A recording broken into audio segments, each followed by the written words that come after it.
Olá, ouvintes e leitores, sejam bem-vindos à nossa leitura bíblica comentada.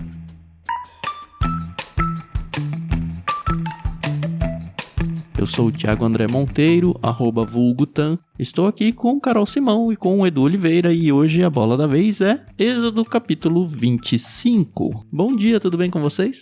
Oi pessoal, tudo bem? Aqui é a Carol Simão. Um bom dia pra vocês. Eu tô bem animada, esse capítulo promete e tem algumas coisas a dizer, hein? Vamos ver. Quero ver, hein? E aí pessoal, beleza Tam, beleza Carol, você que nos ouve, e mais um capítulo pela frente na nossa caminhada, nossa peregrinação do Êxodo.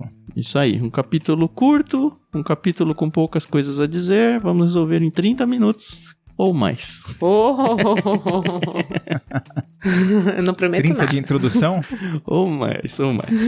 Se apeguem no ou mais. Bom, o capítulo de hoje a gente vai dividir em 4 blocos, então a Carol vai pegar as pontas, ela vai do verso 1 até o verso 9, eu vou fazer a leitura do 10 até o 22, o Edu vai do 23 até o 30, e aí a Carol pega de volta no 31 e chega até o fim do capítulo. Lembrando que a nossa leitura é feita na NVT, nova versão transformadora, carinhosamente emprestada pela editora Mundo Cristão. Muito obrigado por esse empréstimo, editora querida. E obrigado também, Maria Lídia, pelos áudios que a gente usa de background aí para vocês se deliciarem ao longo dos episódios. Queremos agradecer também ao nosso querido Pedro Suliano. E ele tá ajudando a gente aqui. Vamos ver se vai dar certo essa ideia de construir uns cortes pro LBC aqui na internet. E quem sabe a gente consegue crescer um pouquinho mais. Ele tá fazendo isso de coração. É mais uma daquelas vidas que Deus trouxe pra gente, que o LBC acabou impactando de alguma forma. E eu realmente sou muito grato pelo carinho e pela ajuda que ele tem prestado pra gente. Vamos ver, se der certo esse episódio, vocês talvez encontrem aí pelas internets uns pedacinhos dele. E se por acaso você esbarrar com algum desses cortes, faça a sua parte como um bom ouvinte, tá? Comenta, compartilha. Eu, que vocês sabem, não sou muito das redes sociais, de repente eu tô falando até uma coisa que nem dá pra fazer, não sei se compartilha esse tipo de coisa. Mas enfim, dá os likes, joinha e tudo mais que as redes permitem, tá bom? Isso aí.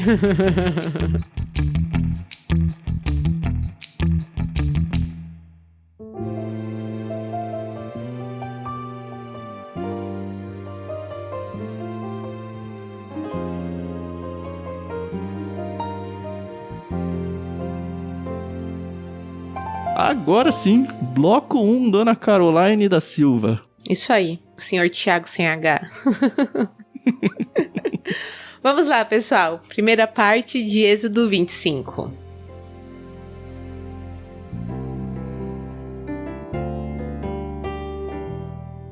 O Senhor disse a Moisés: diga ao povo de Israel que me traga suas ofertas.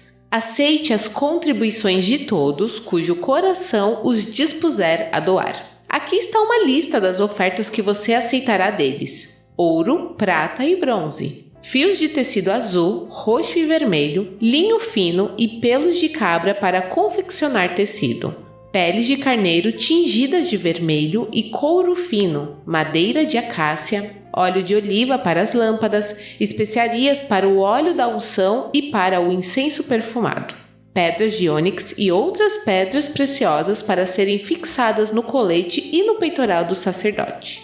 Instrua os israelitas a construírem para mim um santuário, para que eu viva no meio deles. Devem fazer esse tabernáculo e sua mobília de acordo com o modelo que eu lhes mostrarei.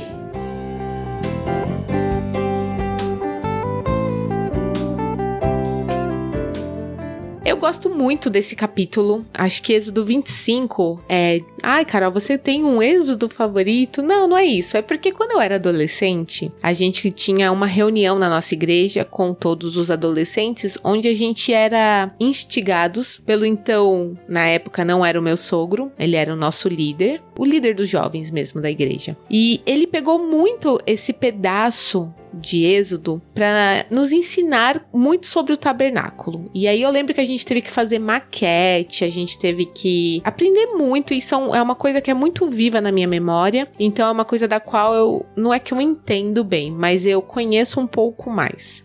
Eu odeio fazer trabalhos manuais. tudo que envolve artesanato, eu sou péssima. E eu lembro que fazer essa maquete foi, assim, uma das coisas mais traumáticas da minha vida. Graças a Deus, nós não temos registros fotográficos disso. Mas eu lembro, assim, que a gente pegou uns sábados e corta isopor, e pega tinta, e purpurina. Ai, gente, olha, era uma meleca. Saiu um negócio lá, que a gente tinha competições, né, entre nós. Foi um tempo muito gostoso e a gente aprendeu bastante. Então, quando eu reli esse capítulo, nossa, me veio muito isso na memória. E, puxa, relembrar de todas as instruções que Deus deu e da construção do que a gente vai ver daqui pra frente. É muito bacana. Nossa, show de bola. Boas memórias. Que legal.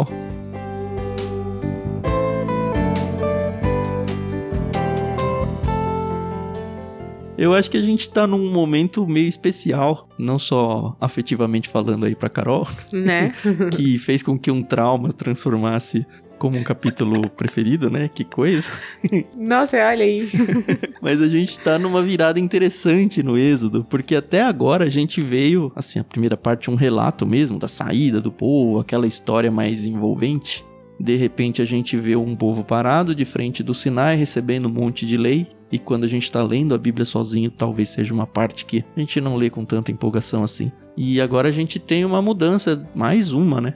De paradigma no Êxodo, onde as leis meio que pararam, e agora a gente vai ter Deus prestes a cumprir a sua promessa de ser o Deus de Israel, né? Para que ele conseguisse efetivar isso tudo, ele meio que precisa de duas coisas: um lugar para sua glória habitar e servos que lhe servissem naquele espaço. Então, o que vai acontecer a partir do capítulo 25, e isso vai se arrastar até o final do Êxodo? A gente vai ver o próprio Deus dando instruções de, olha, como que vocês têm que construir este local separado, onde eu, Deus, vou habitar. É bem importante a gente pontuar que esse tabernáculo, ele não é tipo uma igreja onde as pessoas vão lá dentro cultuar, não é nada disso. É um espaço de Deus. É um espaço para habitação de Deus. Não é uma igreja, não é uma sinagoga, não é nada disso. E mais adiante no livro do Êxodo, a gente vai ver coisas como as características das vestimentas dos sacerdotes, que são aqueles que vão oficiar o serviço nesse mesmo tabernáculo. Então, é meio que para ajudar vocês a saber o que esperar e como ler a partir de agora. Isso vai até mais ou menos o capítulo 31, né? Assim, as instruções da construção do tabernáculo, depois as vestes dos sacerdotes, as cortinas, enfim, vai ter até as bacias que a gente vai ter que colocar ali no tabernáculo. Eu tô falando, essa parte eu sei bem. É bonito ver a questão da riqueza de detalhes, né? O cuidado de Deus trazendo uma vasta riqueza nos detalhes aqui apresentados, mas, digno de nota, ele já começa mostrando uma questão. A questão da voluntariedade do povo. Porque ele já vai ali apontando, né? Tragam suas ofertas. Aceite as contribuições de todos cujo coração se dispuser a doar. Então, você vê aqui um chamado para o povo a fazer parte. Sim. Faça parte disso. É bem o conceito de voluntariado, né? Então, quando eles olhavam a construção, tudo pronto depois, ele podia dizer, tem parte do que eu pude de alguma forma ajudar. E isso é gostoso, fazer parte de algo maior. Olhar pra frente, puxa, eu pude fazer parte, não é com aquele olhar de, olha o que eu fiz, o que eu posso. Não é nesse tipo de vanglória, mas do entender que você pôde fazer parte, não importa se numa parte grande ou pequena, com uma grande quantidade ou uma que possa parecer pequena, mas tem um pouquinho de você ali. Então é legal Deus chamar o povo aqui a esse momento voluntário. Se colocar à disposição, se colocar para ajudar, fazer parte desse todo que estava sendo construído ali. E o Tan já apontou, né, no início, falando sobre a questão do... Não era uma igreja, não era um local que as pessoas iam, mas como igreja, né, como uma sinagoga, mas é uma personificação física da presença de Deus. Não era a casa de Deus. E é o grande perigo, porque você vai ver um pouquinho para frente, na história de Israel, próprio rei Davi cometendo um erro. Porque ele tá lá no palácio dele, quando já era rei, com a carreira consolidada como rei, sentadão no seu castelo, em Hebron, e ele fala assim, peraí, eu tô aqui no meu castelo, no meu trono, e Deus numa barraca? Que negócio? Não, olha a ideia de Davi, eu vou construir um templo pra ele. Acho que mal Davi tá pensando nisso, né? E o sacerdote, né, Deus manda, ô, Natan, vai lá dar uma palavrinha pra Davi. Ele tá meio que viajando na maionese. Pois é. E ele chega lá, acaso Deus precisa de casa? Mas ele aceita, né? Não pro Davi, mas pro filho dele. E é interessante esse ponto do Davi, porque quando Davi se propõe a juntar o material para preparar, e ele meio que deixa tudo no jeito pro filho dele, o Salomão, o povo tem de novo essa mesma oportunidade para trazer tudo, e sobra, né? Muito legal esse envolvimento. É verdade. E é interessante porque, quando ele é confrontado, ele fala assim, olha, eu entendo o seu coração, mas não é uma casa pra mim. Você acha que uma casa é suficiente pra eu habitar? Nem o céu dos céus. Exato, mas de fato ali o tabernáculo e depois o templo era o vislumbre visível da glória de Deus, da presença dele no meio do povo, né? E isso traz uma lição muito grande pra nós hoje, ó, já começando com a aplicação logo no início, hein? Primeiro verso. Pra hoje, porque a gente tem aquela ideia, aquela falsa ideia, e você que se é aqui de São Paulo, talvez você já passou ali por aquela região que tem o tal do Templo de Salomão, né? Que eles falam que é o modelo, tal, tirado. Eu vou tirar esse mito da sua mente, tá? Aquele templo não é o modelo do Templo de Salomão. O Templo de Salomão deveria ser pelo menos 1/3 menor, pra você ter uma ideia. Não era um negócio tão grande e suntuoso como se imagina. Era até menor. O conceito não é a suntuosidade. Porque nós somos muito assim, né? Nossa cultura ocidental pensa muito nisso, né? Vou fazer algo grandioso. E não era esse. Por mais que é lindo. Se você olhar os detalhes, as riquezas dos detalhes aqui... É perfeito, né? É muito bonito.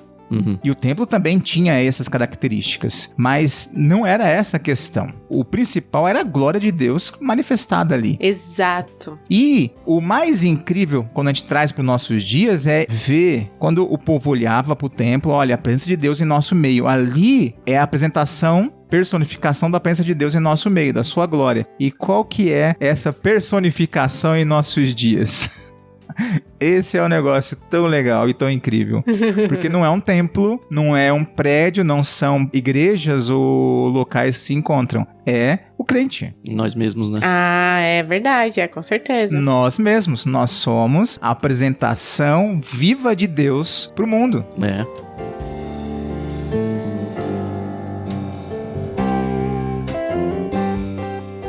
Eu queria trazer alguns detalhes técnicos. Bora. Que eu achei muito legal, mano. Quando a gente estuda em outros livros, principalmente em livros de arqueologia, né? E tem uma bíblia arqueológica muito boa, que inclusive chama Bíblia Arqueológica, né? Puxa, que coisa.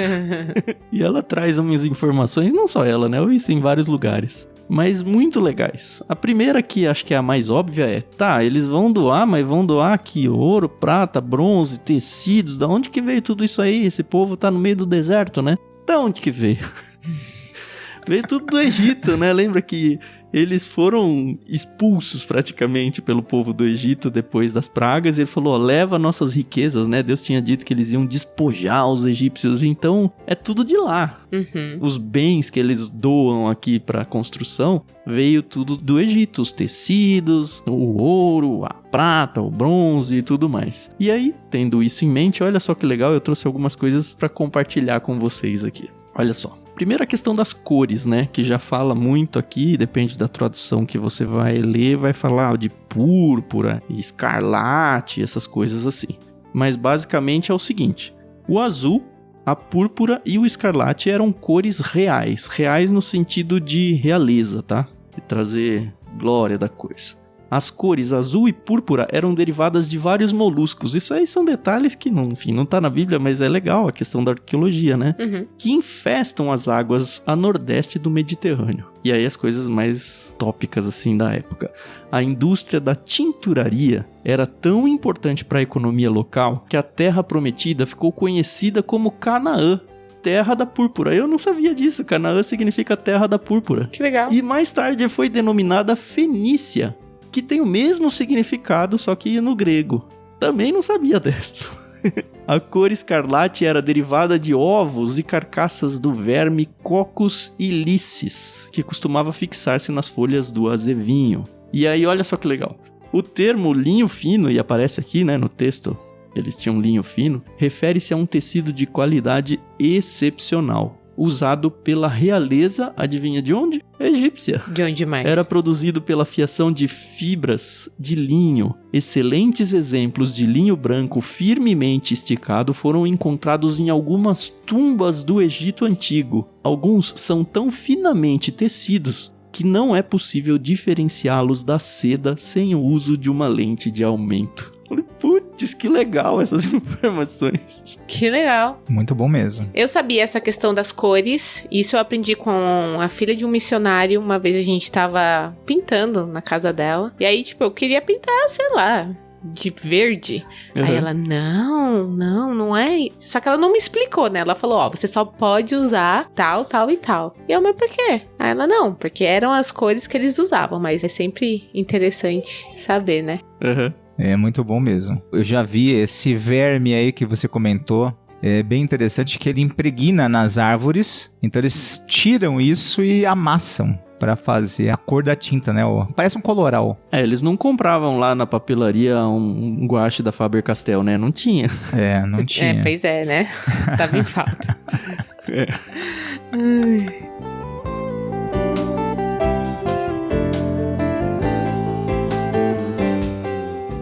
Indo para um lado mais teológico, e acho que, enfim, a gente tem que encontrar coisas nesse capítulo para tentar trazer uma aplicação pra gente. E tem uma aplicação tão linda nesse capítulo e não pode passar batido. Olha só, o tabernáculo terreno, esse que eles estão construindo, né, foi construído segundo as especificações de Deus. Era uma réplica do tabernáculo celestial, onde Nosso Senhor agora ministra na vida de seu povo através dele. E aí quando eu li esse comentário, eu falei, acho que ele tá forçando um pouco a barra, né? Mas ele remete pra gente Hebreus 8, de 1 a 5. E eu preciso ler esse texto com vocês. Eu sei que um dia a gente vai chegar e ler Hebreus e destrinchar Hebreus, mas tá muito longe esse dia, então tem que ser lido esse texto aqui. Então, com base no que vocês ouviram da leitura inicial da Carol, olha só Hebreus 8, de 1 a 5. O mais importante é que temos um sumo sacerdote sentado no lugar de honra à direita do trono de Deus, majestoso no céu. Ele ministra ali no verdadeiro tabernáculo, o santuário construído pelo Senhor e não por mãos humanas. E visto que todo sumo sacerdote deve apresentar ofertas e sacrifícios, era necessário que esse sumo sacerdote também apresentasse uma oferta. Se ele estivesse aqui na terra, nem seria sacerdote, pois já existem sacerdotes que apresentam as ofertas exigidas pela lei. O serviço sacerdotal que eles realizam é apenas uma representação, uma sombra das coisas celestiais, pois quando Moisés se preparava para construir o tabernáculo, Deus o advertiu: cuide para que tudo seja feito de acordo com o modelo que eu lhe mostrei aqui no monte. Isso aqui ainda é uma introdução, porque mais adiante no episódio, quando a gente fizer mais blocos aí, eu vou trazer mais um trechinho de Hebreus pra gente. Mas já fica tão claro que, olha, tudo isso daqui é uma representação, ou seja, um ensino para o povo de Israel, que muito provavelmente não entendeu isso na época, mas nós temos total condição de olhar para trás de novo, para olhar o Novo Testamento e entender a totalidade disso tudo, e eu não queria deixar vocês ouvintes fora desse entendimento. Só um detalhe que eu acho interessante: eu sou mulher, e como mulher eu gosto de decorar a minha casa, decorar o ambiente que eu tô, enfim, né, aniversário, Natal. E uma coisa que durante os meus estudos eu encontrei é que até a decoração ela foi planejada por Deus. E a gente pensa assim, que bobagem. Mas eu conheço muita gente que realmente teria problemas de, poxa, não é do meu jeito, não gostei, nem vou vir. Se a toalha não for colocada mais centralizada, ou se não for com a barra que eu quero. Conheço pessoas. Aí sim. Não é você conheço, não, né, Não. Graças a Deus. Ainda não tô nesse nível, espero não chegar. Mas, assim, até essa questão, Deus queria estar na presença do povo dele, né? Através do tabernáculo a gente vai ver isso. Mas ele queria que fosse do jeito dele. Não tinha mão, não tinha dedo de homem. Era tudo planejado por Deus, executado, né, pelo povo, mas Deus foi ali o arquiteto, engenheiro e decorador. É isso mesmo. O design, né? O design inteligente. Isso é a beleza de entender esse Deus criador, né? Inclusive, essa semana, né, nós perdemos, né? Vou aproveitar o link aqui, né? Essa semana, algumas semanas atrás, tá? Da data da gravação até a data de publicação do episódio, passam-se algumas semanas. Exatamente. Perdemos o professor Adalto Lourenço, né? Conheci ele na minha adolescência e ele xingou muito minha vida no que diz respeito a Carol, sabe, né? Como eu gosto. Eu sou um teólogo, sou um pastor, mas eu gosto de ciência. E é lindo você abrir as escrituras e ver que não existe tentam criar essa ideia, né? Uma disputa entre a Bíblia e a ciência. Sim. Gente, não existe isso. A Bíblia não é um livro de ciência, mas quando ela fala disso, ela fala com tamanha autoridade, né? Apresentando aquele que é o design inteligente. E indo para a linha do que a Carol fala, nos leva a um cuidado quando a gente pensa na nossa adoração, em como nós nos apresentamos diante de Deus, como estamos diante de Deus, porque assim, não existe, eu sei que isso é tão forte nos nossos dias, na nossa cultura, que venha, como você está, não importa, Deus não está ligando para isso, Deus está ligando para isso. Deus liga e muito para isso. Uhum. A adoração a Ele, como eu me apresento diante dEle, depende de como Ele decide. Né? Moisés aparece lá nós já estudamos isso aí, ele chega lá, ele vê a presença de Deus lá na sarça e Deus fala, tira a sandália.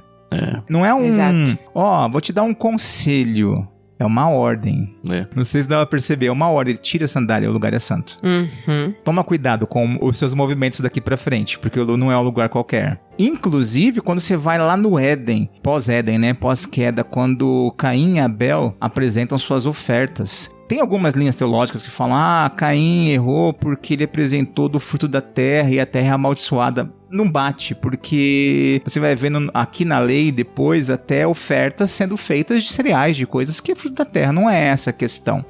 Mas a questão é que Caim não se atentou existia um modelo, existia uma ordem. Sim, exato. Sim. E ele falou assim, não, vai ser do meu jeito. E eu tenho que te falar, Deus não aceita do seu jeito. Ou é do jeito dele, ou é do jeito dele. Ele é o Senhor. Sim. Né? Ele é Deus. E aqui tá bem definido isso. Acho que ele fecha no 8 falando isso, né? De acordo com o modelo que eu mostrarei. Então, cabe a nós ter essa sensibilidade, esse cuidado, sempre que nós estamos... E eu não tô entrando muito na questão da liturgia, não, tá? Não quero entrar nesse aspecto, porque daí isso a gente acaba engessando, né? Daí vira um problema. Mas entender como que as minhas decisões, os meus planos, a forma como eu entendo a adoração, como eu me achego a Deus como adorador, como eu me relaciono com Ele, tá sendo do meu jeito, porque eu gosto assim, ou é do jeito dele? Sim. E ele define isso na Escritura. Né? A Bíblia é muito clara ao falar sobre isso. Sim. É questão de reverência, respeito, e eu acho até de beleza artística. A gente vê um Deus artista aqui, um Deus preocupado nos detalhes, nas cores, na qualidade. E quando a gente vai prestar uma adoração a Deus, seja através dos nossos louvores, seja através da nossa conduta, seja através de qualquer uma dessas coisas, a gente também tem que louvá-lo através da nossa melhor forma de arte. Exato. Eu não estou dizendo aqui que eu canto mal, então eu não devo cantar, eu sou desafinado. Não é isso. Deus não quer que você seja formado em Harvard, ou seja lá na Juilliard, lá é essa escola de música, né, famosa lá. Juilliard. Juilliard ou qualquer coisa assim. Mas ele quer o nosso melhor, sabe? Exato. Se você vai escrever uma letra, um poema, ele quer que você coloque toda a sua habilidade, seja ela muita ou pouca, mas ele quer que você coloque a sua habilidade ali, porque é uma expressão de louvor, de adoração. E tem o aperfeiçoamento, né? Nós temos a oportunidade, muitas vezes, de nos aperfeiçoar. Estudos mesmo, a gente tô falando assim, profissionalmente falando, por que não? Se a gente, no nosso trabalho, na nossa profissão, a gente tenta ser o melhor profissional possível, por que pra Deus não, né? Então, eu acho que realmente, às vezes, eu gosto muito dessa coisa, eu vou fazer do melhor jeito pra Deus, porque Deus merece o melhor. E o melhor que eu posso oferecer não necessariamente é o top, né, pra ganhar Grammy, ou enfim. Mas eu vou fazer o melhor me esforçando pra ser o melhor, né? Então, coração, né? Não tem jeito, é o coração. Um exemplo bom é o próprio LBC. Se a gente for lá pra Gênesis 1, 2, os primeiros capítulos... vocês vão ver que a qualidade do microfone era muito pior do que a qualidade de hoje em dia. Sim. Era o nosso melhor naquela época, sabe? As pessoas viram e principalmente Deus viu qual foi o nosso coração. Mas foi algo que a gente conseguiu melhorar. A gente não tem condições de ter um estúdio, nos encontrarmos pessoalmente, nada disso. Ainda é uma forma de criação de conteúdo, num certo sentido, amadora. Mas dentro do nosso amadorismo, antes de fazer para vocês, ouvintes, a gente está fazendo para Deus, sabe? E Deus sabe o quanto cada um de nós para, estuda, lê, se preocupa com a qualidade do áudio, agora com a qualidade do vídeo. E conforme Deus for dando oportunidades para que a gente vá se qualificando e melhorando o nosso louvor, porque isso é uma expressão de louvor nossa a Ele, a gente vai fazer. Com certeza.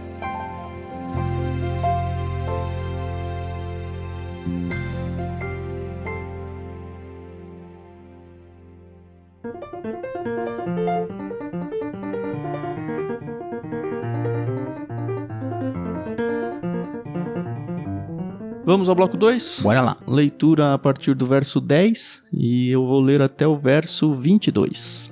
Tá certo.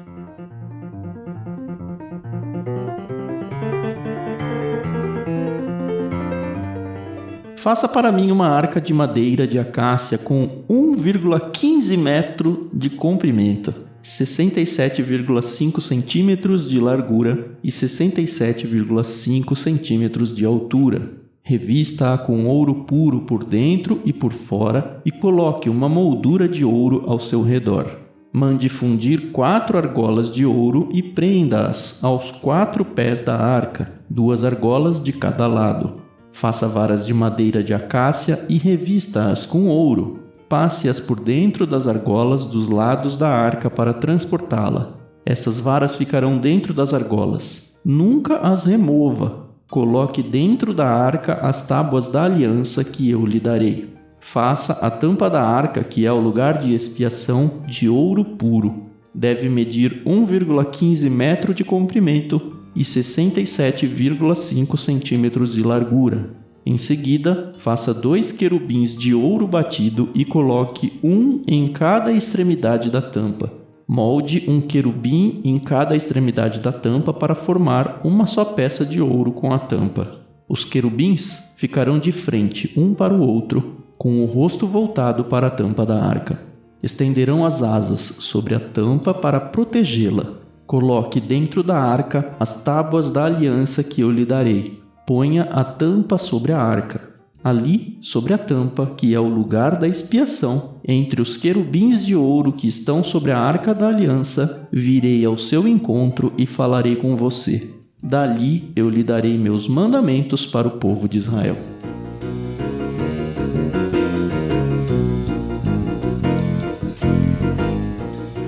Como eram os querubins? Eu sei que eles têm asas e que eles cobrem tudo. É isso.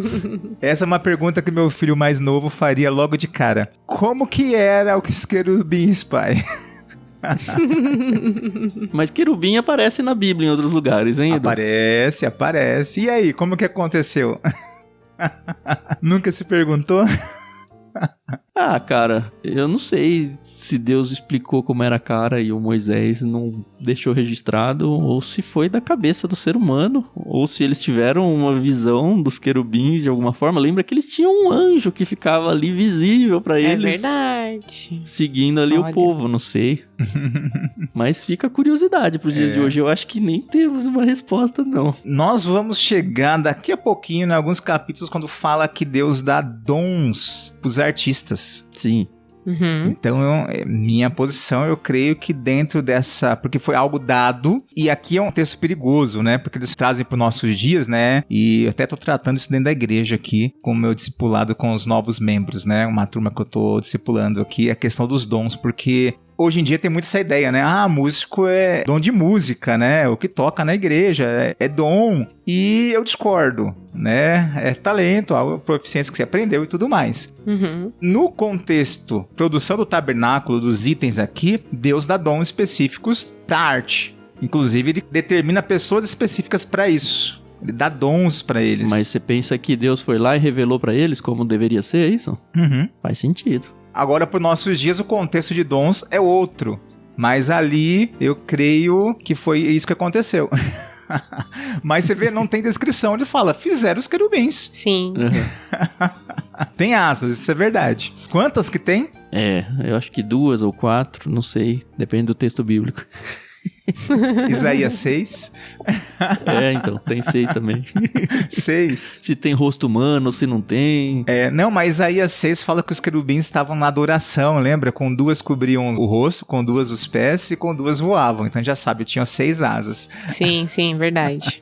Já temos uma descrição. Mas como foi, não sabemos mais o resto. Eu gosto muito desse trecho porque, de novo, às vezes a gente pega a Bíblia e...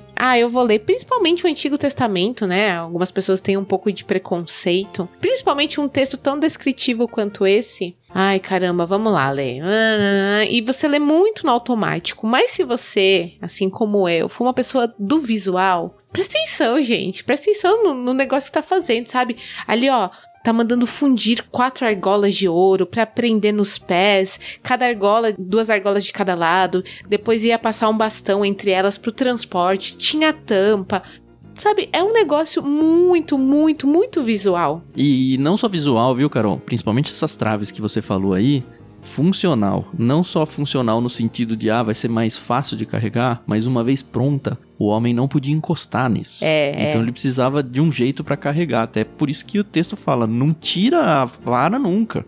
E a gente vai ter uma história mais pra frente na Bíblia, onde alguém vai encostar nessa mesma arca. Vai dar ruim. Inclusive, e a pessoa vai morrer porque ela encostou. Pois é. Linkando ao que a gente falou agora há pouco, isso aí. A pessoa vai morrer, vai ser fulminada porque ainda quis fazer uma boa ação. Pois é. Exato. Ela foi fazer algo bom, só que, novamente, Deus não vai passar pano pra questão da intenção. Deus não muda, né? Ele é o que é e acabou, né? Como ele mesmo afirma, A regra é clara, né? Já era. Não importa se foi sem querer.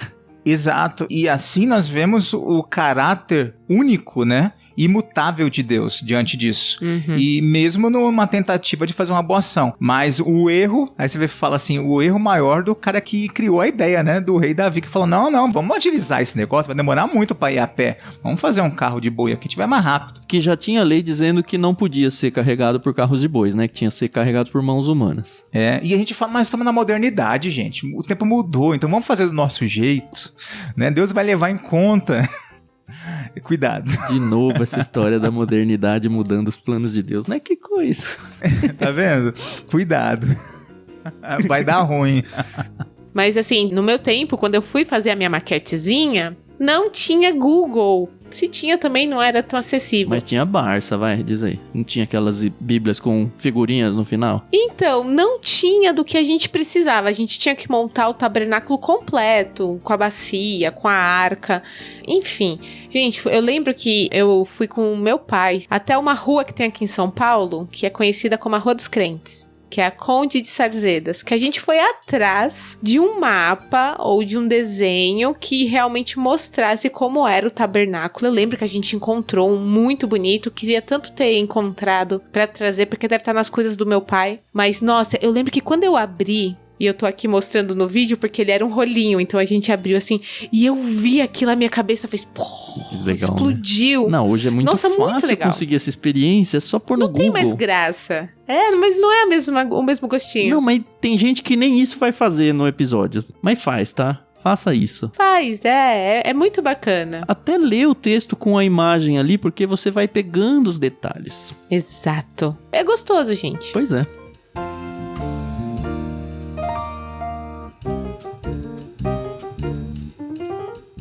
Por falar em detalhes, já que no bloco 1 eu trouxe aí curiosidades, né? Eu vou trazer mais uma curiosidade agora sobre a madeira. Porque assim, eu não sou um cara do campo, né? Eu sou um cara da cidade. Então pra mim, se você falar, sei lá, mogno, abeto, carvalho, eu só sei que são madeiras, sabe? Eu não sei se é dura, se é mole, se é perene, se não é.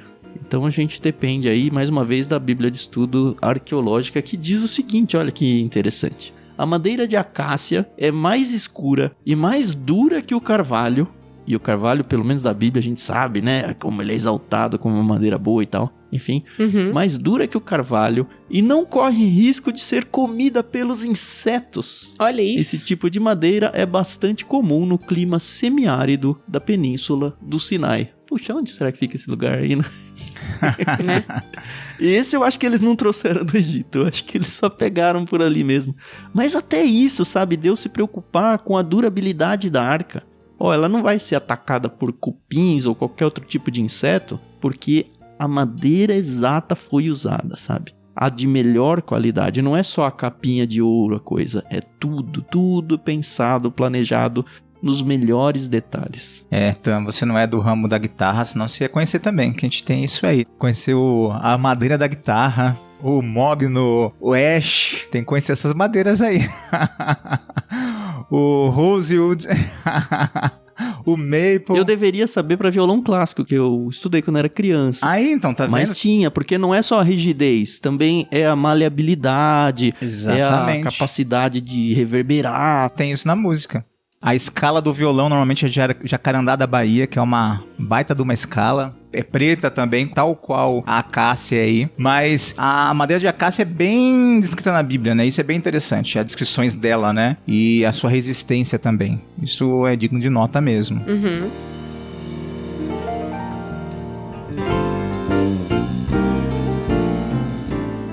E já que eu trouxe a parte da curiosidade da madeira, tem a curiosidade teológica pra vocês também, né? Vamos manter a coerência dentro do episódio. Não é? Aqui é apresentado pra gente um negócio chamado propiciatório. Eu nem sei se esse nome apareceu aqui na NVT, mas o propiciatório é essa tampa da arca. Sim. E, mais uma vez, essa aqui eu infelizmente não anotei de onde eu tirei, mas é a citação de alguma coisa que eu estudei, tá? Olha só. Uma vez por ano, no dia da expiação, o sumo sacerdote tinha permissão para entrar no lugar santíssimo, o Santo dos Santos, onde aspergia o sangue de sacrifícios sobre a tampa da arca. Isso está em Levítico 16:13, se você quiser confirmar essa afirmação. Isso fazia expiação pelos pecados de Israel por mais um ano, também de acordo com Levítico 16, do 29 em diante. O que pessoalmente me incomodava um pouco, porque isso fazia expiação pelos pecados, como se isso tivesse um poder para fazer. Mas, de novo, a gente vai para o nosso querido Hebreus. E, de novo, eu preciso ler o texto em Hebreus para vocês, tá? Eu vou ler do capítulo 9, verso 11, até bem longe. Vamos lá. Cristo se tornou o sumo sacerdote de todos os benefícios agora presentes. Ele entrou naquele tabernáculo maior e mais perfeito no céu, que não foi feito por mãos humanas nem faz parte deste mundo criado. Com seu próprio sangue e não com o sangue de bodes e bezerros, entrou no lugar santíssimo de uma vez por todas e garantiu redenção eterna. Se, portanto, o sangue de bodes e bezerros e as cinzas de uma novilha purificavam o corpo de quem estava cerimonialmente impuro, imaginem como o sangue de Cristo purificará nossa consciência das obras mortas, para que adoremos o Deus vivo. Pois pelo poder do Espírito Eterno, Cristo ofereceu a si mesmo a Deus como sacrifício perfeito. Por isso, ele é o mediador da nova aliança, para que todos que são chamados recebam a herança eterna que foi prometida, porque Cristo morreu para libertá-los do castigo dos pecados que haviam cometido sob a primeira aliança. Quando alguém deixa um testamento, é necessário comprovar a morte daquele que o fez. O testamento só se torna válido após a morte da pessoa. Enquanto ela ainda estiver viva, o testamento não entra em vigor. É por isso que até mesmo a primeira aliança foi sancionada com o sangue. Depois de ler todos os mandamentos da lei a todo o povo, Moisés pegou o sangue de novilhos e de bodes, e também água, e os aspergiu com ramos de hisopo e lã vermelha sobre o livro da lei e sobre todo o povo. Em seguida disse: este sangue confirma a aliança que Deus fez com vocês. Da mesma forma, aspergiu com sangue o tabernáculo e todos os utensílios usados nos serviços sagrados. De fato, segundo a lei, quase tudo era purificado com sangue, pois sem derramamento de sangue não há perdão.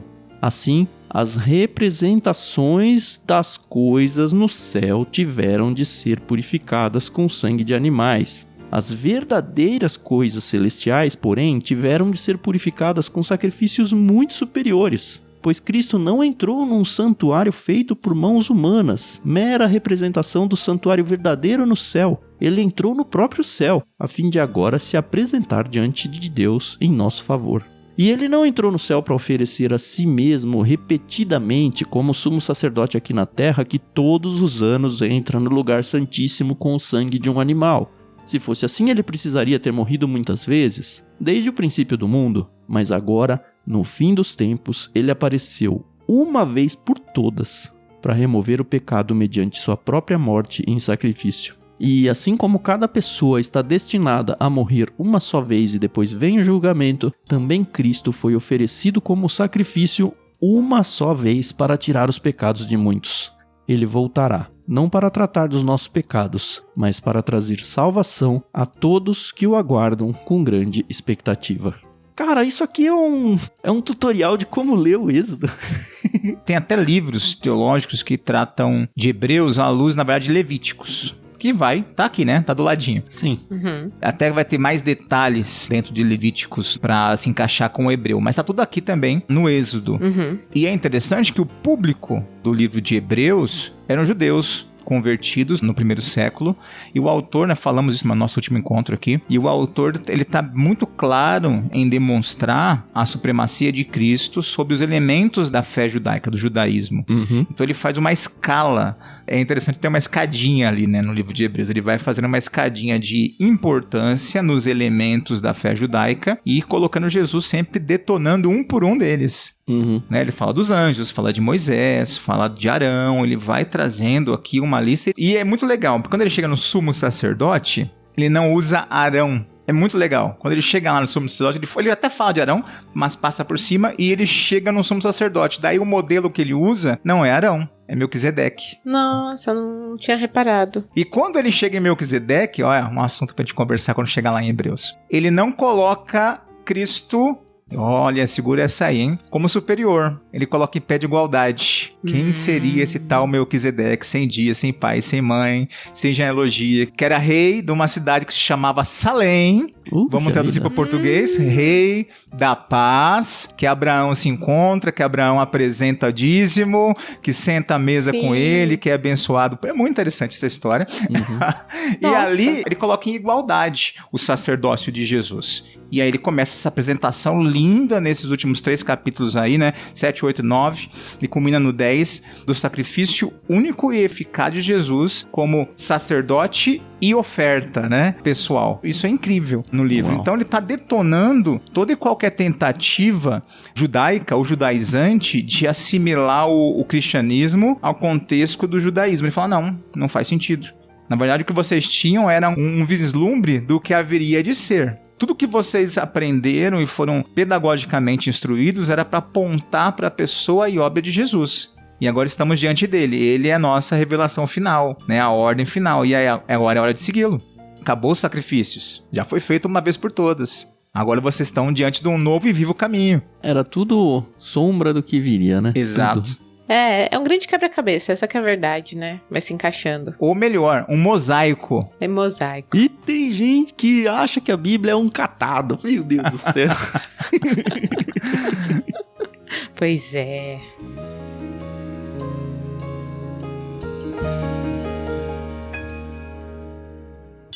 Eu tenho uma dúvida pra vocês. Ficou muito claro aqui no texto a importância da tampa dessa arca. Essa arca é uma caixa, tá? A palavra usada arca, mas pensa numa caixa. Aliás, a NVT trouxe pra gente a contagem dos tamanhos aqui em centímetros, em metros, mas é tudo côvado, tá? No original. É só uma tradução pra gente tentar vislumbrar melhor o tamanho das coisas. Mas voltando à minha pergunta. Vai ser colocado dentro dessa arca, dentro dessa caixa, as tábuas da lei. Sim. A vara de Arão. Depois a gente vai ver que tem outros itens ali, maná e a vara e tudo. Mas aqui só mencionado as tábuas da lei, que tem como propósito guardar a lei. E não é um livro, mas vamos imaginar, aí é um negócio escrito. Então se alguém escreveu é porque alguém precisa ficar lendo. Certo. Só que aí ele vai lá e bota uma tampa. E ninguém pode mexer. Uma mexer. tampa com tamanha santidade que Deus vai habitar praticamente em cima daquela tampa e vai falar com Moisés através daquela tampa. A minha pergunta é, será que alguém em algum momento abre aquilo lá pra olhar pras tábuas, pra consultar o que foi escrito? Porque assim, é tão santo a coisa que o sumo sacerdote, não é o sacerdote, é o sumo sacerdote, só uma vez por ano, pode entrar na sala que fica essa arca aí. Eu acho que essa tampa não era aberta nunca, viu? Não sei se vocês têm alguma informação extraoficial aí. E tão sério o ambiente, né? A seriedade do momento, do ambiente, que o sacerdote ele entrava com a perna amarrada. É, com uma cordinha e sinetas, né? No corpo. Isso. A roupa, a gente já vai falar no próximo capítulo aí sobre a questão do vestuário, né?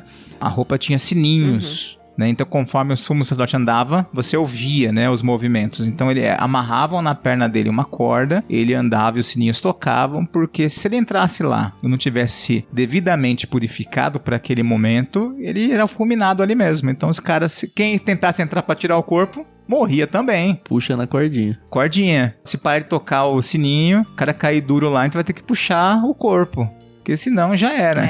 É. Mas a tampa não abria isso, né? E eu creio que não. Então por que guardar um negócio escrito dentro, né? Eles não tinham máquina pra tirar xerox, né, da tábua da lei. Guardava no coração, não sei, né? Acho que Moisés compilou. Eu também não sei, só achei curioso. Mas é uma memória, né? Um memorial que não vai ninguém ver. Tá lá dentro e ninguém mais olha. É. Menos o Indiana Jones. Se bem que o Indiana Jones mesmo não olhou, né? Foram os nazistas, todo mundo sabe disso. Ai, cuidado gente. com o spoiler, vai que o povo não assistiu, não teve o privilégio de assistir. Né? Não é um filme de 1970 e tantos. Pois é, né? Se bem que o Daniel, ele reclama que eu falo das coisas da Bíblia pra ele até hoje, né? Que ele fala, pai, você tá me dando spoiler que eu não li ainda. Eu falo, filho, spoiler da Bíblia, filho. É bem assim. Barato.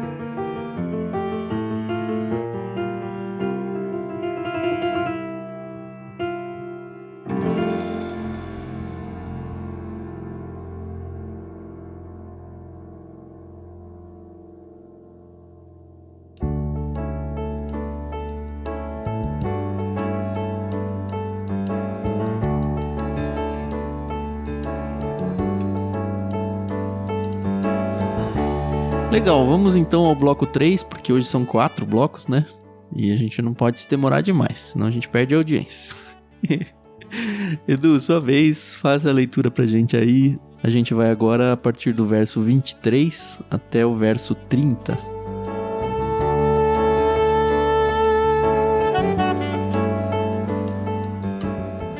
Faça também uma mesa de madeira de acácia, com 90 centímetros de comprimento, 45 centímetros de largura e 67,5 centímetros de altura. Revista-a com ouro puro e coloque uma moldura de ouro ao seu redor. Enfeite-a com uma borda de 8 centímetros de largura e com uma moldura de ouro ao redor da borda. Faça 4 argolas de ouro para a mesa e prenda-as aos 4 cantos, junto aos 4 pés. Prenda as argolas junto à borda para sustentar as varas que serão usadas para transportar a mesa. Faça essas varas de madeira de acácia e revista-as com ouro.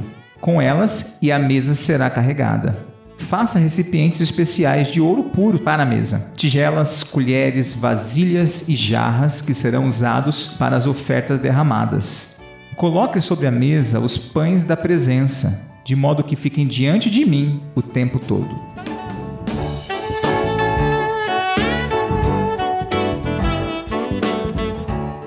Uma coisa legal de você pesquisar também, no Google com certeza vai ter, é a disposição dos móveis que vai ficar dentro do tabernáculo. Daqui a pouco a gente vai ser apresentado a mais um item, o candelabro. E, enfim, a gente consegue perceber ali que tem um local santíssimo, onde tem a arca, vai ter o local da mesa, vai ter o local do tabernáculo, e Deus é organizado até nessas coisas. Mais uma vez a gente vê as argolas aqui, praticamente todos os utensílios, a menos desses menores, tipo pratos, talheres, esse tipo de coisa, mas o mobiliário mesmo, eles todos têm essa questão de argolas com varas atravessando para serem carregados sem ser tocados por quem não poderia tocar. Na Bíblia de Estudos da NVT, ela fala de forma bem interessante a questão da mesa, sendo que ela lembrava o povo de Deus que Deus era aquele que dava sustento para eles. era o sustentador do povo, aquele que cuidava do povo. Então isso é bem interessante aqui, essa apresentação, né? E ele cuidava com a sua própria presença. Até a questão dos pães, né? Os pães da presença ou pães da propiciação. E em algum lugar também li que literalmente isso é o pão da face. E eram 12 pães, o texto aqui não diz, mas outros textos vão dizer que eram 12 pães. Esses pães, eles são ditos aqui no último verso, no 30, que o Edu leu: coloque sobre a mesa os pães da presença, de modo que fiquem diante de mim o tempo todo. Então, sempre tem um pão, eu não sei, não consegui achar essa informação se é um pão fermentado ou não, eu imagino que talvez nem seja. Porque, enfim, todos os simbolismos de fermentos e tudo. Mas o fato é que tem lá 12 pães simbolizando esse cuidado de Deus, simbolizando as próprias tribos de Israel sendo lembradas por Deus e para que os sacerdotes tivessem essa memória e cuidado, então, das 12 tribos de Israel. É a provisão para eles. E digno de nota, tem um episódio também na história de Israel, que eles tinham todo aquele cuidado, né, com a santidade, com a troca disso, não era qualquer um que podia entrar lá e até comer. Mas nós temos um episódio que um futuro rei e a sua turma... É o Davi, né? É verdade. Comem desse pão, mesmo, né? Puxa esse vida. pão. Foi Deus que providenciou alimento e cuidado para Davi fugido, né? Fugindo com fome e sendo perseguido por Saul. Sabe que esse texto sempre me dá um tilt na cabeça? A gente também vai chegar lá um dia, mas acho que já que você levantou a bola, eu vou cortar. Enquanto eu vejo Deus aqui fulminando uma pessoa porque encostou na Arca da Aliança que estava caindo e a pessoa só foi tentar evitar a queda, sabe? Não foi um ato de irreverência, de brincadeira nem nada, foi um cuidado que a pessoa tentou ter. Enfim, a gente entende a ação de Deus por sua reverência. E por entender essa ação de Deus, por sua reverência, pela sua santidade e tudo, me fica estranho esse texto de Davi poder comer os pães, dado que ele não era um sacerdote nem nada. E Deus, nesse caso, fala, tudo bem. Ele era o rei de Israel, né? Ele estava fugido e tudo mais, mas ele era o rei. Mas ele não era um sacerdote. Enfim, talvez quando chegar lá alguém consiga me convencer de que... Por que Deus, às vezes, ele é tão rígido com a questão da santidade e outras vezes ele meio que abre mão da coisa? Por que ele foi rígido ali e no Novo Testamento ele aboliu o sábado, sabe? Eu entendo o porquê da abolição do sábado ou algumas coisas, mas ainda pra mim é uma zona de... Tá, se apresentar uma situação pra mim e falar, nesse caso aqui, Deus, que não é nenhum desses aí, tá? Sei lá, supõe um outro. Nesse caso aqui, Deus vai agir como? Eu não sei. Talvez ele decida que a santidade dele é maior, talvez ele decida que, não, tudo bem, aqui eu posso abrir mão de alguma coisa em prol de outra coisa. Eu não sei se isso te incomoda, Edu, mas tem muitas coisas na Bíblia que me incomodam. E eu acho que é legal até isso, porque a gente como cristão, a gente nunca tá fechado com tudo, sabe? A gente tá sempre aprendendo e descobrindo as coisas e às vezes nem vai descobrir algumas delas. Sim. Tem algumas questões que são muito claras quando Deus apresenta, principalmente aquilo que vai muito de encontro à questão da santidade dele, da presença dele, da glória dele muito clara ali, né? Então, quando a gente fala da arca, tá muito fechado, ninguém podia encostar. Quando a gente fala de certas... Era o ápice da coisa, né? O ápice da coisa, né? O local lá, quando Moisés está ali no monte, né? É muito claro, lembra? Ninguém podia nem tocar no monte, né? Afaste até os animais. Tava muito especificado ali. E Deus fala várias vezes ali, né? Ó, não vai dar ruim, se aproximar vai morrer. Tá... Exatamente. Tá bem claro ali. E dentro aqui do tabernáculo, nós vemos uma certa divisão, né? O lugar santo e os santos dos santos. Então, se você perceber, esse local não é que ele era menos importante, ele era tão importante quanto, mas a questão da Shekinah de Deus, da glória de Deus, claramente efetiva, não era ali, né? Os sacerdotes, quem trabalhava ali, os levitas, tinham acesso ali ao ambiente. Então, o que acontece ali com Davi não parece ser algo que vai mexer diretamente com a santidade e o caráter de Deus. E aí você vê a confirmação do ensino do texto aqui. Olha, o pão tá ali sempre pra quê? Pra lembrar que é Deus que cuida do seu povo. Deus cuidou do ungido dele. Davi não era rei ainda, estava sendo perseguido e Deus cuidou de forma divina e eficiente do servo dele. Aliás, cuidou inúmeras vezes, né? Sim. Na caminhada dele. Então, a gente percebe isso. E abre para nós um entendimento que esse mesmo Deus que é fogo consumidor, como ele mesmo afirma, que é santo, que é perfeito, mas ele nos chama a um relacionamento vivo ao lado dele. Ele nos chama a aproximação. Obviamente, se aproxima, ele fala, tira a sandália, né? E agora, melhor ainda, trazendo para os nossos dias, ele nos chama a aproximação por meio do novo e vivo caminho. Ele fala assim, aquele véu que separava, que quem entrasse ali sem estar preparado e não fosse da linhagem do sumo sacerdote, não fosse sumo sacerdote, ia ser fulminado, esse véu rasgou. Não existe mais esse véu. Acabou, né? Cristo entra, entrega o sacrifício uma vez por todas, o autor de Hebreus fala sobre isso, e agora ele continua. Não sei se você não leu a continuação ali, tinha 2 versículos muito bons para continuar. Ele fala o seguinte, então, o véu está rasgado. Então, aproximem-se confiadamente, com plena confiança. Entrem para o trono da graça de Deus. Ele fala assim, o acesso está aberto.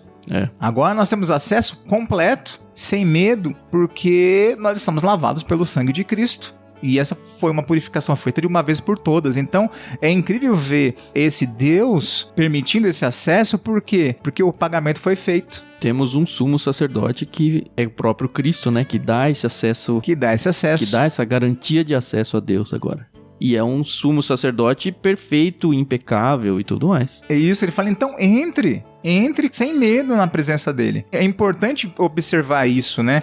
Ele nos chama para a presença dele. Uhum. É lindo, né? Não quero sair tanto do contexto aqui, mas quando nós vamos lá para a Bíblia, se você olhar, ela tem uma coisa muito legal, porque ela inicia no jardim e ela termina no jardim. Vocês já perceberam isso? O homem é expulso do jardim pelo pecado. E pelo sangue de Cristo, nós somos reconectados e novamente chamados a entrar no jardim. Uhum. A presença de Deus e a satisfação dele. Então isso é essencial para o nosso entendimento. É sublime isso.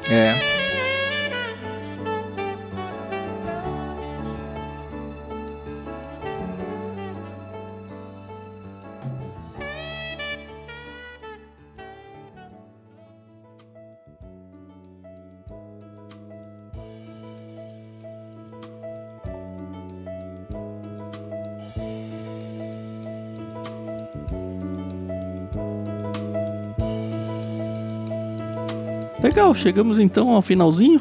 A Carol deu uma saidinha, vocês talvez não tenham ouvido os os concordados e as discordadas da Carol aqui, que ela teve que amamentar, tá? Sim, coisas de parte. mãe, Natanzinho aí, bebezinho, precisou dela.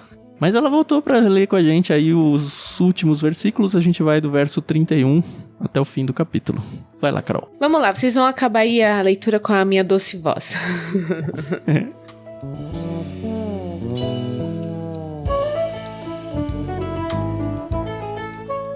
Faça um candelabro de ouro puro batido. Todo o candelabro e seus enfeites formarão uma só peça: a base, a haste central, as lâmpadas, os botões e as flores. Da haste central sairão 6 ramos, 3 de cada lado. Cada um dos 6 ramos terá 3 lâmpadas em forma de flor de amendoeira, com botões e pétalas. A haste central do candelabro terá 4 lâmpadas em forma de flor de amendoeira, cada uma com botões e flores. Também haverá um botão de amendoeira debaixo de cada par dos 6 ramos que saem da haste central. Os botões de amendoeira e os ramos formarão uma só peça com a haste central e serão feitos de ouro puro batido. Em seguida, faça 7 lâmpadas para o candelabro e posicione-as de modo que reflitam a luz para frente. Os cortadores de pavio e os apagadores também serão de ouro puro. Serão necessários 35 quilos de ouro puro para o candelabro e seus acessórios. Cuide para que tudo seja feito de acordo com o modelo que eu lhe mostrei aqui no monte.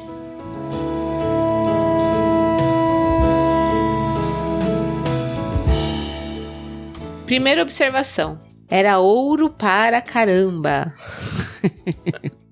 Só para o candelabro e os acessórios, né? 35 quilos. Você sabia, Carol, que esse candelabro ele tá construído lá em Israel hoje? Ah, é? Não é o mesmo, ele foi refeito, mas se você visita Jerusalém, a cidade de Jerusalém, tem até foto no Google. Ele tá dentro de uma redoma de acho que não sei se é um vidro ou um acrílico antibala, esse tipo de coisa. Cara, eu fiquei surpreendido com o tamanho daquele negócio, ele é maior que uma pessoa.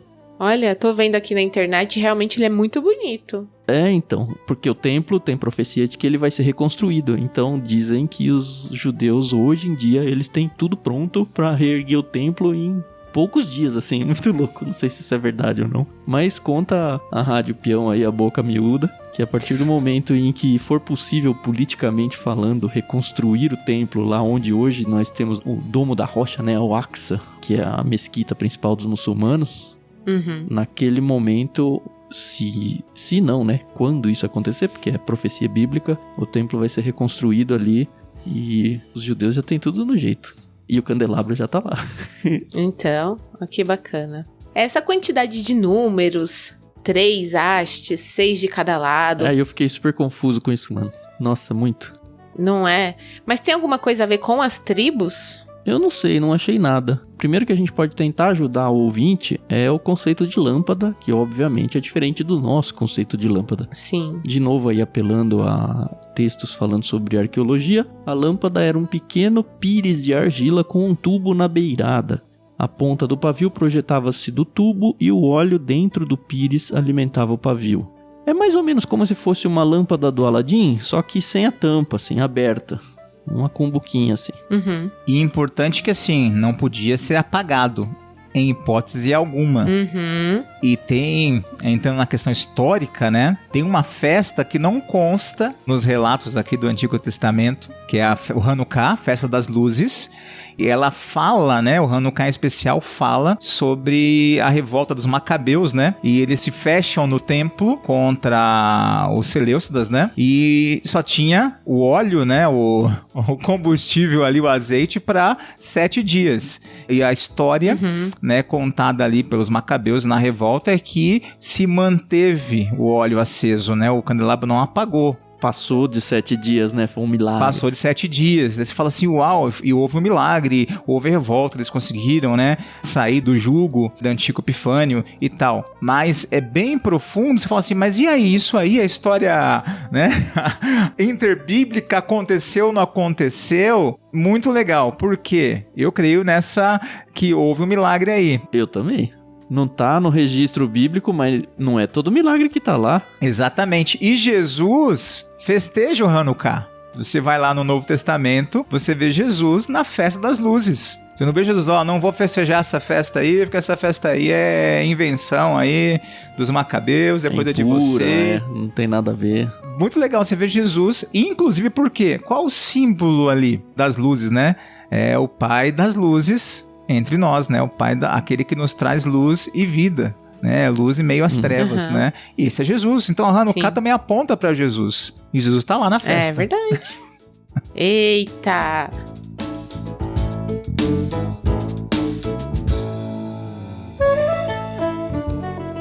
Num primeiro nível, esse candelabro era para iluminar o ambiente ali, onde ficava a mesa e tudo mais. Como o Edu falou bem aí, era a obrigação dos sacerdotes cuidar dessa lâmpada, que elas tinham que ficar acesa o tempo todo, elas não podiam apagar.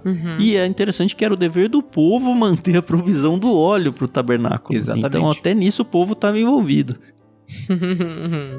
É isso mesmo. Agora, quantos braços? Porque conforme eu vou lendo, tem 7 braços. Isso. Aí você fala, mas cada braço tem 3 lâmpadas. E aí ficou uma confusão danada. Eu até dei uma gugada e não foi fácil de achar essa informação não, tá? Porque tem menorá, né? Que é o nome que eles dão pra isso. É. Sim. Tem menorás de 9, 10 braços, eu não lembro. Assim, não 7. Só que na Bíblia de Estudo da NVT... Pelo menos lá eu sei que tem uma ilustração mostrando, tipo, várias lampadinhas ali saindo desses 7 braços. Então, essa aqui tem 7 braços, é bem claro. E visualmente, pra mim, eu ganhei um conforto de falar, então acho que era meio por aí. Talvez você ache essa informação aí na internet, essa ilustração, né? O do Hanukkah, normalmente na cultura, são 9, né? Eles fazem com 8 de cada lado, né? 4 e 4 e 1 no meio, né? Agora, por quê? Não sei. Mas essas são 7. Isso, essas são 7. Muito legal, né? Muito, muito legal.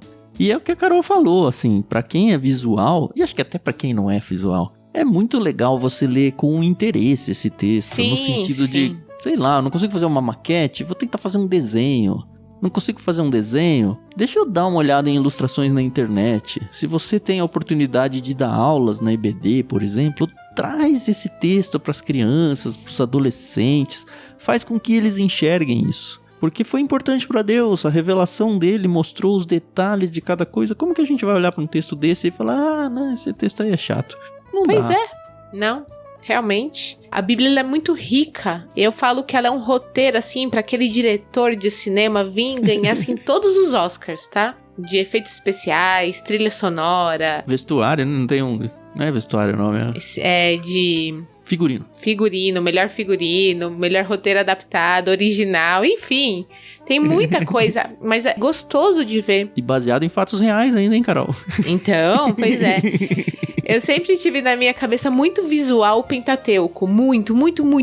Acho que desde criança, na igreja, ter os desenhinhos, né? Do povo atravessando o mar, peregrinando pelo deserto e tal.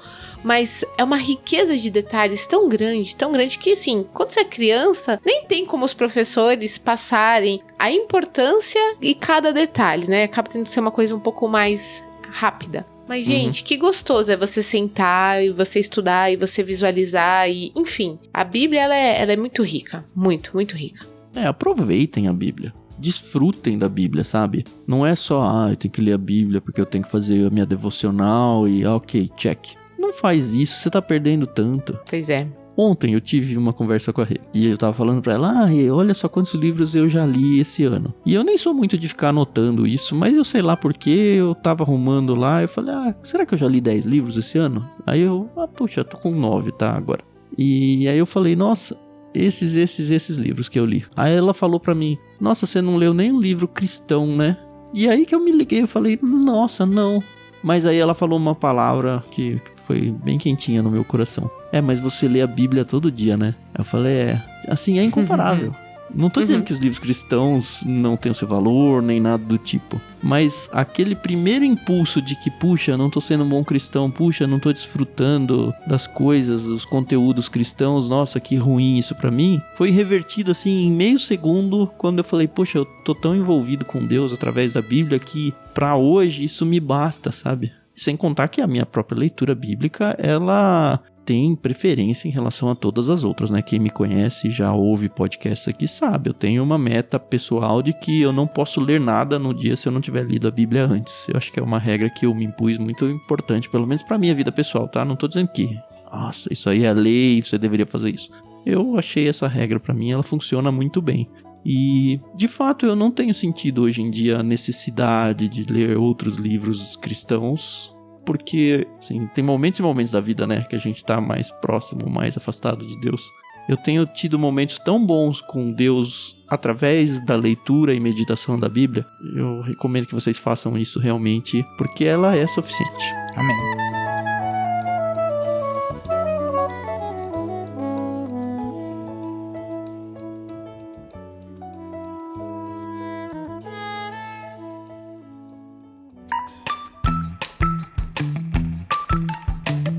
Bom, eu vou encerrar. Alguém tem mais alguma coisa ou não? Eu acho que tá bom, hein? Passamos de 1 hora? Fácil. Passou. Sempre passou, fácil, né? Fácil. Muito bem, senhores ouvintes. Passamos de 1 hora. Já encerramos o 4º bloco. Estamos aqui para fazer os convites de sempre. Lembrando que aguardamos ansiosamente você no Discord para conversar com a gente no dia a dia, para ler com a gente, para dividir a sua leitura bíblica com a gente, para mandar o seu áudio apresentando pra gente. Lembra que a gente deu aquele desafio no último episódio, Carol? Sim.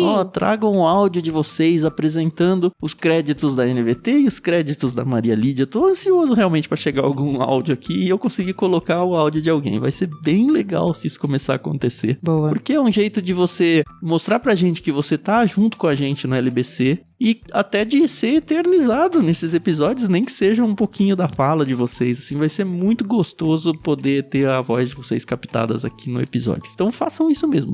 Lá no Discord, para fazer parte, é só acessar bit.ly/leitura coletiva. Lembrando também o nosso link de afiliação, e aí você pode se tornar um mantenedor no nosso projeto missionário aqui do LBC. Tem na descrição do programa, obviamente, mas para conhecer melhor o projeto, catarse.me/ictus. Lembrando que ictus tem 2 Hs no meio aí, ICHTHUS. dona Carol, senhor Edu, muito obrigado. Até semana que vem para todos os ouvintes. Só um adendo aqui antes da Carol se despedir. Achei aqui o que faltava, o comentário sobre o Hanukkah.